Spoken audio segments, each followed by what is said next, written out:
আমাদের ফসল ডুবে গেছে। আমরা এই যে কষ্ট করে আবাদ করছি, ঋণ করে দেনা দফা করে আবাদ করছি, সেই ধান ডুবে গেছে।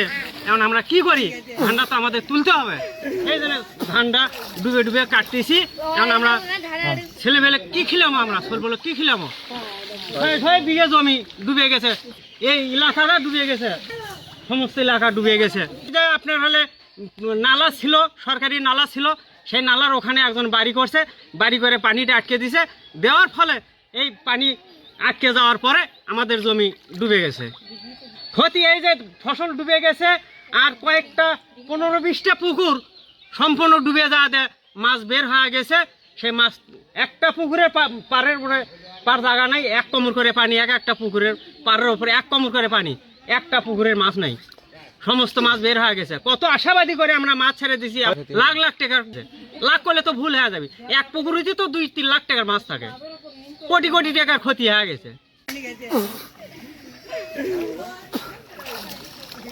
এই যে দেখেন কষ্ট করে, কত কষ্ট করে আবাদ করছি, করে যদি এই পানির মধ্যে পানিটা যদি বাইরে আবার না দেয়, তাহলে আমাদের ধানগুলো তো ক্ষতি নষ্ট। তাহলে আমরা গরিব মানুষ আবাদ করছি কিসের জন্য? আসার জন্যই তো করছি। তাহলে 2টা মানুষই তো, কটা মানুষের জন্যই তো আমার ধানগুলো ক্ষতি হচ্ছে। এই পানির কারণেই তো ডুবে গেল, ডুবে যাওয়াতে ধানগুলো নষ্ট হয়ে গেল, পচে যাচ্ছে। পচে যাওয়ার কারণেই তো আমাদের এখন এই ক্ষতিপূরণটা দেয় কেন? কম কষ্ট করে নি, আর কত টাকা গেছে এটা আবাদ করে, সার পাউস কত কিসেন গেছে। যাওয়ার পরে এই ধানগুলো নষ্ট হয়ে গেল, এখন আমরা তাহলে কি করবো? সেটা ব্যবস্থা করে দেবেন আপনারা। এখানে শত শত বিঘা জমির ধান একটা বাড়ির অকলিত হয় বাঁধার কারণে জমির এখন মানে ফসলের জমি আর 10-15 দিনে ধানটা আমাদের ঘরে আসতো। অনেক সেচ বাবদ অনেক খরচ হয়েছে কৃষকের, মাত্র আর কিছুদিনের ভিতরে ধানটা ঘরে তুলে অনেক কৃষক ক্ষতির মুখে পড়ে গেছে।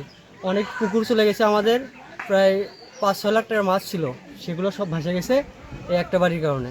এখানে পানি নিষ্কাশনের ব্যবস্থা দ্রুত করার জন্য আমরা আপনাদের কাছে দাবি জানাচ্ছি আর কি।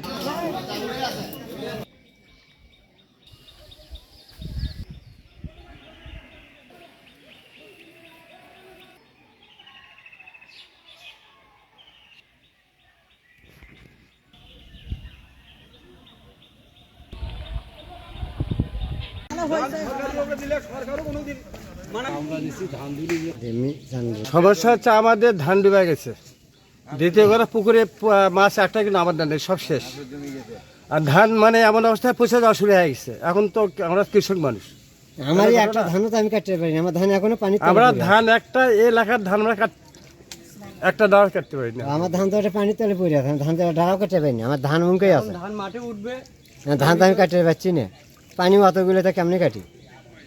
এইভাবে তো আবার নষ্ট করে পাবো না। এই তরুণীপাড়া গ্রামের প্রায় তরুণীপাড়া ব্রিজ থেকে শুরু করে ব্রন্দিগি ঈদগাঁও মাঠ পর্যন্ত একটা সরকারি ক্যানেল আছে। ক্যানেলটা প্রায় 1 কিলোমিটার দৈর্ঘ্য, প্রস্থ আছে প্রায় 16 লিঙ্গে প্রায় আমাদের হচ্ছে সংখ্যা দ্বারা 28 ফিটের মতো। এই ক্যানেলটা দিয়ে পানি সব সময় রাত করে বৃষ্টি বাদল হলে আমাদের এই ক্যানেল দিয়ে পানি তরুণীপাড়া বিলের চলে যায়। এই পানি আবদ্ধ করার একটাই কারণ হচ্ছে ব্রিজের পূর্ব পার্শ্বে অর্থাৎ ব্রিজের মুখেই একটা বাড়ি করছে। সে বাড়িটা হচ্ছে ইউনুস আলী, অর্থাৎ তার বাবার নাম আবু বক্কর। সে বাড়ি করার কারণে তার বাড়ির গদ্যে একটা সরকারি ক্যানেল ছিল, এখানে 3 শতক খাত জমিও আছে, আপনার গ্রামের মানুষ সবাই জানে। দেখেন তারপরেও এমন এই পানি না বের হওয়ার কারণে হাজার হাজার বিঘার জমি ফসল নষ্ট হচ্ছে, কৃষকের হাতে ক্ষতি। তার ব্রিজের নিচ দিয়ে পানি এই দিক দিয়ে যাচ্ছিল, ওখানে একটা বাড়ি করার পরে ওটা একবারে ব্লক করে দিছে। 3 বছর কিন্তু পানি ওই বাড়ির ধার দিয়েই, পশ্চিমের ধার দিয়েই গেছে, এবার সেটা উনি বন্ধ করে দিছে, যার জন্য পানি বন্ধকতার সৃষ্টি হয়েছে। এইদিকে মানে এই যে উত্তর পাশে দেখেন কতগুলো জমি ফসল নষ্ট হয়ে গেছে, এবার ডুবে আছে ধানগুলো। এটা টাকা ধান দেখেন ডুবে গেছে, কতগুলো পাখিনি সেগুলো ডুবে গেছে, পুকুরের পাড় ডুবে যাওয়াতে মাছ চলে গেছে।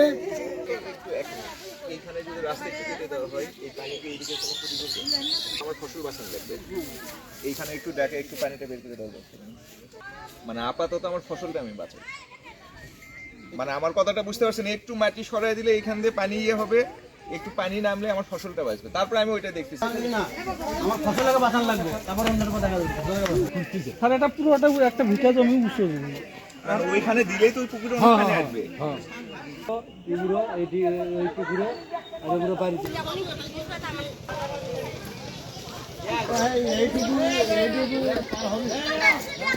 এইটুকু করা কোনো প্রশ্ন আছে?